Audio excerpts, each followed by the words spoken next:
The Ultraman Card Game is a fast-paced trading card game where players pit their Ultra heroes and kaiju against each other to win the day. To play, each player will need their own deck of cards. Decks have exactly 50 cards, and you can have up to 4 cards with the same card number in a deck. There are 2 types of cards: character cards and scene cards. Character cards have the following features: the card level, type, card name, character name, card type, effect text and flavor text, BP or battle points, and the card number. Scene cards have a round counter and effect text. There are 4 zones of play: the deck area, the discard area, the field or battle area, and the scene area. To set up the game, each player shuffles their deck and places it in the deck area on their side of the field. Next, play rock, paper, scissors, or flip a coin. The winner decides who will be the lead player and who will be the next player for the first turn. Each player draws 6 cards to form their starting hand. If you don't like your hand, you can redraw once. Put your hand on the bottom of your deck, draw 6 new cards, and then shuffle your deck. Again, you can only do this once. Once both players have their starting hands ready, it's time to play the game.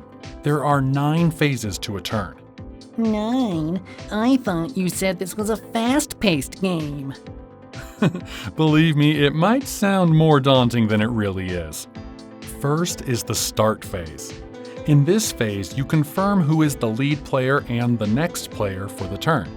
For the first turn, you've already decided this as part of setting up. See, off to a quick start already.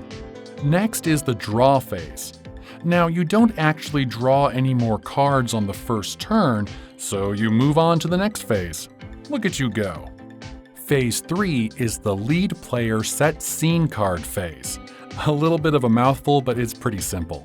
In this phase, the lead player has the option to set 1 scene card from their hand face up in the scene area in the middle of the field.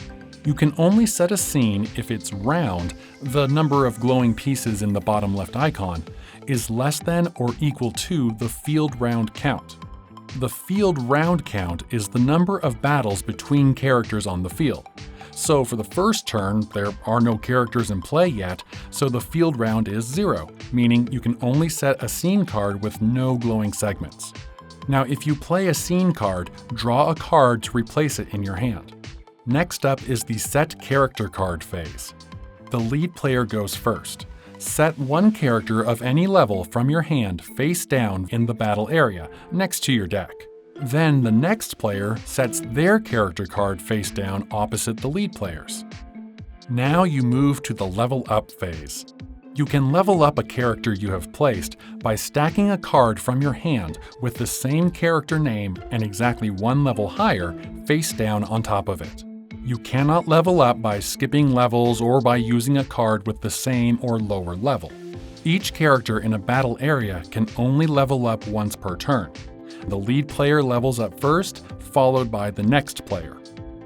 Alright, it's time for the battle to begin with the open phase. Flip all character cards face up. Check to see if the lead player's character has a "when this character enters play" effect. If it does, after the lead player resolves the effect, check to see if the next player's character has an enters play effect as well, and resolve it accordingly. Next is the effect activation phase. Now, the lead player can use their payment effects, such as those that are noted by the word activate. Follow the instructions on the card, and after the effects are resolved, the next player then can do the same with their characters. Once all effects have been resolved, we enter the judgment phase. This is when the characters finally battle. The outcome of battle is determined by comparing the characters' BP, or battle points. Look at the top character card in each stack. The character's BP value is single when there's only 1 card, double when there are 2 in the stack, or triple when there are 3 in the stack. The character with the higher BP value wins. The loser is turned sideways. If it's a tie, both cards are turned sideways. Now, if your character loses, don't lose heart. They're not out of the running yet.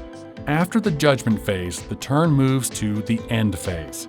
This is when any effects that last for this turn expire. The turn is now over, time to start the next one. Turns from this point on follow the same sequence of phases, but with some differences.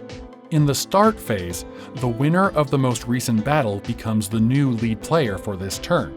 If it was a tie, the lead player remains the same. For the draw phase, both players draw a card from their deck and add it to their hand. For the lead player's set scene card phase, the lead player can once again play a scene card. If a scene is already set, you can only replace it with another scene card that has an equal or higher round count. In the set character card phase, first the lead player, followed by the next player, sets one character face down in an empty space next to the character card you played in the previous turn. The level up phase is the same as the first turn, but you can also level up each character you set in previous turns. So just because your character lost their battle on the previous turn doesn't mean they're out of the fight. The open phase and effect activation phase progress exactly the same as in the first turn. When you move into the judgment phase, each character card in play battles again, even if they lost in a previous turn.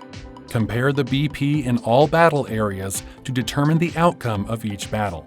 Cards placed in previous turns also engage in battle, so leveling up and applying new effects can completely change the outcome.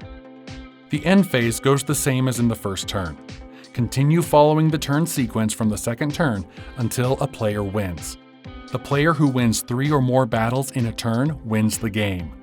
If both players have 3 or more wins, the player with more wins is the victor.